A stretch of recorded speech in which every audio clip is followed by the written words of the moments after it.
तुमचं T letter आहे तर तुम्हाला बऱ्याचशा गोष्टी तुमच्या स्पाईनबद्दल सांगतो. आणि म्हणून आम्ही टी लेटरला ग्राफॉलॉजीमध्ये द मोस्ट इम्पॉर्टंट लेटर जर म्हटलं तर ग्राफॉलॉजीमध्ये टी. अच्छा. कारण शेवटी म्हणतो ना आपण मराठीमध्ये की आपला पाठीचा कणा सरळ तर आपण सरळ, आपण म्हणतो की नाही, तो असला पाहिजे. तो टी जो आहे ना, तो टी, तो हा आपला पाठीचा कणा आहे. आता या पाठीच्या कण्यामध्ये टीचा जो वरचा भाग आहे तो दुमडलेला असला की तुम्हाला इथे प्रॉब्लेम आहे, मणक्याच्या वरती. अच्छा. तोच खाली जर प्रॉब्लेम असेल तर तुम्हाला लोअर बॅकला प्रॉब्लेम आहे. म्हणजे मध्ये जर असेल, कधी कधी असा आपण काढतात टी, स्मॉल टी बद्दल बोलतात. Small T. कधी कधी लोक असा टी काढतात, म्हणजे त्याचा अर्थ त्यांचं स्पाईन असं आहे. मग स्पाईन असं आहे म्हणजे का?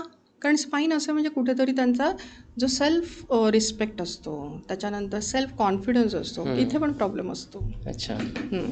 मग हे दिसून येतं त्या टीवरून. तर असे बरेचशा लेटरमधून आपल्याला बरेचसे हेल्थ इश्यूज पण दिसून येतात.